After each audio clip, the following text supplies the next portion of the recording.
Mama yake Musa alipomaliza kumnyonyesha alimrudisha kwenye kasri.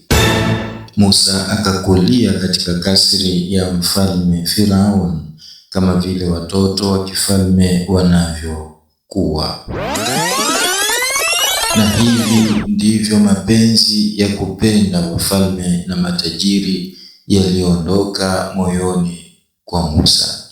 Musa aliona kwa macho yake namna ya Firauni na watu wake wanavyotononoka na jinsi wana wa Israeli wanavyokandamizwa kwa ajili ya kumtononesha Farao na watu wake, na jinsi wanavyowafanya wana wa Israeli kama punda na wanyama wengineo, na jinsi wanavyowatuma na kuwapa adhabu kali.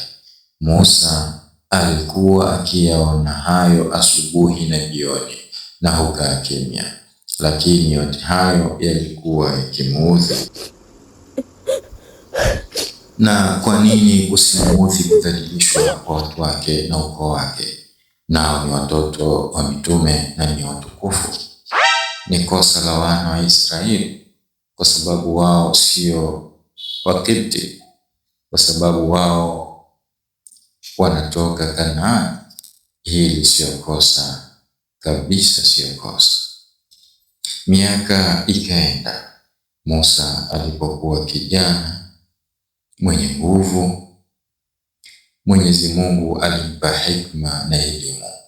Akawa anawachukia madhalimu na aliwapenda wanyonge wenye kudhulumiwa na akiwasaidia.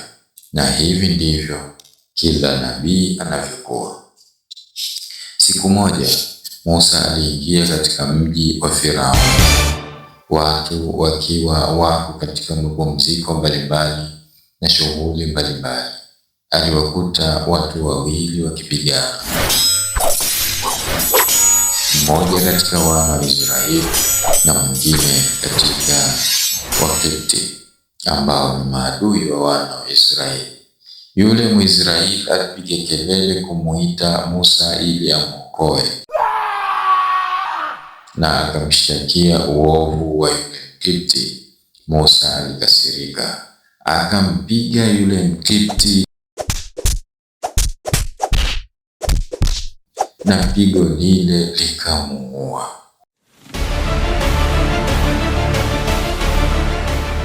Mkipti alikufa na Musa alijuta sana na akatambua kuwa hii ni miongoni mwa amali za Shetani.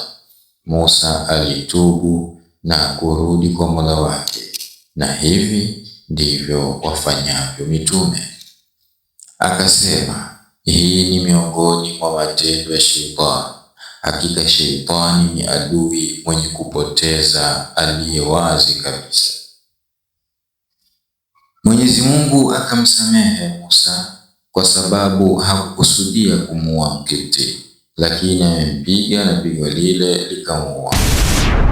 Musa akamshukuru Mwenyezi Mungu na akasema, basi sitakuwa mwenye kusaidia watu waovu. Musa akawa yuko mjini akiogopa na kutahadhari. Hajui wakati gani watamjia askari wa Firaun, kwani wana macho ya kunguru na mnuso wa sisimizi. Alihofu, hajui wakati gani watamchukua kumpeleka kwa Jabbar, askari wa Firauni, wakati maiti ya Mkipti ambaye alikuwa katika wafanyakazi wa Firaun wakamtafuta muuaji, lakini wakashindwa kumtambua. Na watamtambua vipi hali ya kuwa amjuaye ni Musa na yule Myahudi tu?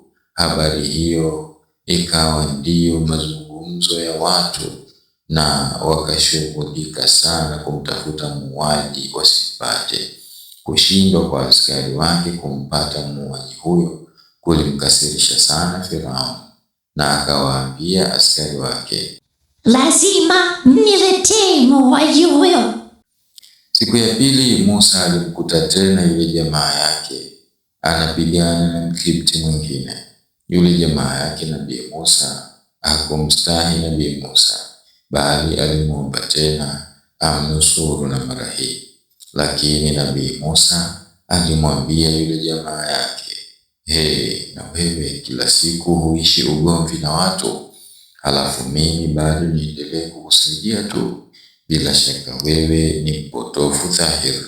Hata hivyo, Nabii Musa alitaka kumtia adabu kidogo yule Mkipti, akamwendea. Yule Myahudi alipoona kuwa Nabii Musa amekasirika pamoja na yale maneno ya kumlaumu, akaingia hofu na akadhani kuwa Nabii Musa alikuwa anataka kumpiga. Akaogopa asije akapigwa ngumi moja tu na akafa kama yule Mkipti wa mara ya mwanzo. Akasema yule Myahudi, ewe Musa, unataka kuniua kama ulivyomuua mtu jana? Wewe hutaki ila kuwa jabari katika nchi, wala hutaki kuwa miongoni mwa watu wazuri. Basi aliposikia hivyo, yule Mkipti akafahamu kuwa Musa ndiye aliyemuua mtu jana. Akaenda kuwapa habari hiyo askari wa Firauni kwamba Musa ndiye aliyeua. Habari ilipomfika Firauni alikasirika sana, akasema, yule kijana aliyelelewa katika jumba la mfalme. Lakini Mwenyezi Mungu alitaka kumwokoa Nabii Musa kutokana na shari za Firauni na askari wake. Kwa hakika Nabii Musa hakukusudia kumuua yule Kipti, bali alimpiga tu pigo moja akafa. Lakini Firauni na askari hawakuikubali sababu hiyo kabisa. Hakika Mwenyezi Mungu alikwisha kadiria kwa Nabii Musa awatoe watu kutoka katika ibada ya viumbe wenzao kuelekea katika ibada ya Mwenyezi Mungu mtukufu. Na vipi atafanya hayo ikiwa atakamatwa na askari wa Firauni madhalimu? Watu wa Firauni na waziri wake wakawa wanashauriana juu ya kumuua Nabii Musa. Katika baraza hiyo ya Firauni kulikuwa na mtu mmoja aliyesikia maamuzi hayo ya kutaka kumuua Nabii Musa. Akatoka kwenda kumpa habari Nabii Musa, akasema, ondoka katika nchi hii, bila shaka mimi ni miongoni mwa wakutakiao mema. Basi akaondoka Nabii Musa, na huku anangoja lipi litamfika, na akasema, Mola wangu niokoe na watu madhalimu.